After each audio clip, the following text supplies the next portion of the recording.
Assalamualaikum warahmatullahi wabarakatuh. Jumpa lagi dengan Ulfia Rahmi. Senang ya bisa bertemu lagi. Kali ini kita akan bahas mengenai pembelajaran inovatif. Pembelajaran inovatif ini cenderung dimaknai dengan bagaimana menerapkan teknologi ke dalam pembelajaran. Hal itu tidak keliru karena sesuai dengan perkembangan yang ada, bagaimana perkembangan teknologi saat ini, teknologi itu dioptimalkan dalam pembelajaran. Sehingga pembelajaran yang sebelumnya menggunakan media pembelajaran yang sifatnya sederhana, apakah itu media yang bentuknya cetak ya, atau visual di depan kelas, sekarang mengarah kepada penggunaan media yang basisnya kepada teknologi, baik komputerisasi maupun jaringan. Jadi dengan mengikuti perkembangan yang ada, pembelajaran hendaknya juga mengikuti hal itu. Karena peserta didik yang kita hadapi sebenarnya mereka familiar dengan bagaimana penggunaan teknologi di luar pembelajaran. Sayang sekali pada saat mereka sudah familiar dengan penggunaan teknologi, teknologi itu tidak kita integrasikan ke dalam pembelajaran. Namun pada dasarnya pembelajaran inovatif sebenarnya tidak hanya terkait dengan bagaimana menggunakan teknologi itu sebagai alat. Teknologi dalam pembelajaran inovatif juga dimaknai dengan cara, bagaimana cara kita melakukan sesuatu yang baru dengan kondisi yang ada, dengan kebutuhan peserta didik ataupun kebutuhan dari kurikulum. Jika kita merujuk kepada makna inovatif ini kepada KKBI, inovatif ini dimaknai sebagai solusi yang baru atau kreasi yang baru. Jadi di situ tidak ada makna bahwa inovatif itu adalah kebaharuan dengan basisnya teknologi, tetapi adalah kebaharuan yang merujuk kepada kebutuhan. Jadi pada saat kita ingin melakukan pembelajaran inovatif, kita tidak serta-merta langsung menerapkan teknologi tertentu, tetapi langkah awal yang perlu kita lakukan adalah melakukan analisis kebutuhan. Seperti apa kebutuhan pembelajaran sesuai dengan tujuan pembelajarannya, bagaimana kebutuhan peserta didik dan kemampuan mereka menggunakan atau mengikuti pembelajaran, termasuk bagaimana atau seperti apa kemampuan dari si pendidik. Artinya, dalam melaksanakan pembelajaran inovatif, kita perlu melihat secara komprehensif sumber daya pembelajaran yang tersedia.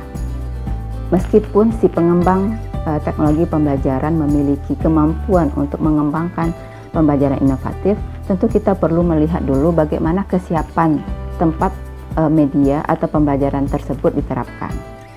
Jangan-jangan nanti kita sudah merancang pembelajaran inovatif yang basisnya kepada teknologi, tetapi sekolah-sekolah tertentu tidak memiliki daya dukung untuk melaksanakan pembelajaran, terutama pembelajaran yang basisnya kepada teknologi.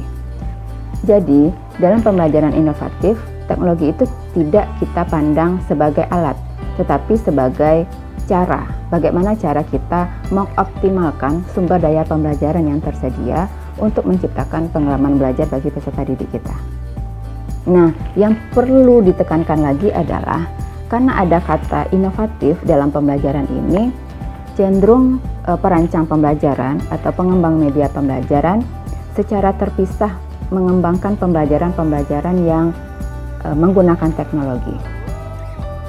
Jangan lupa di situ ada kata pembelajaran. Pembelajaran kita maknai sebagai interaksi atau komunikasi pembelajaran yang terjadi antara pendidik dengan peserta didik, pendidik dengan peserta didik lainnya, atau peserta didik dengan materi atau bahan yang tersedia.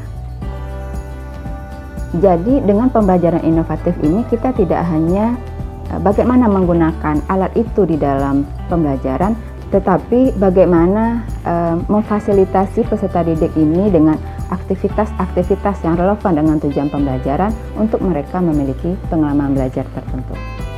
Kalau kita berbicara mengenai pengalaman belajar, yang diharapkan dari aktivitas pembelajaran itu tidak hanya sekedar si peserta didik memahami materi atau bahan pembelajaran, tetapi lebih jauh daripada itu, bagaimana si peserta didik ini belajar, bagaimana cara belajar. Jika kedepannya itu dibutuhkan, bagaimana peserta didik ini bisa beradaptasi dengan lingkungannya, tentu lingkungan yang berbasis kepada teknologi, Karena kalau kita lihat kondisi sekarang, sebagian besar aktivitas manusia itu bersentuhan dengan teknologi. Kita bayangkan 10-20 tahun mendatang atau puluhan tahun kemudian, bagaimana teknologi itu akan mempengaruhi kehidupan kita. Artinya memang jika kita arahkan pembelajaran inovatif ini kepada penggunaan teknologi sebagai alat, juga tidak ada salahnya. Karena kedepannya peserta didik kita memang akan bersentuhan langsung dengan teknologi. Jadi kita belajarkan mereka bagaimana mereka belajar untuk memecahkan masalah sesuai dengan konteks kehidupannya.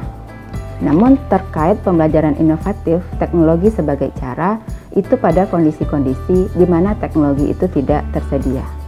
Karena dengan kondisi geografis di Indonesia, tentu beragam bentuk kesiapan teknologi dari setiap tingkatan pendidikan ataupun jenis pendidikan. Jadi begitu ya, pembelajaran inovatif tidak selalu mengenai teknologi sebagai alat, tetapi teknologi sebagai cara. Jadi sebagai calon teknolog pendidikan yang mempersiapkan pembelajaran, yang mengembangkan media-media pembelajaran, kita perlu melakukan analisis kebutuhan di awal untuk menemukan kebutuhan seperti apa pembelajaran yang dibutuhkan oleh peserta didik kita. Apakah pembelajaran itu layak dengan basisnya teknologi atau tidak? Kembali lagi ke kebutuhannya.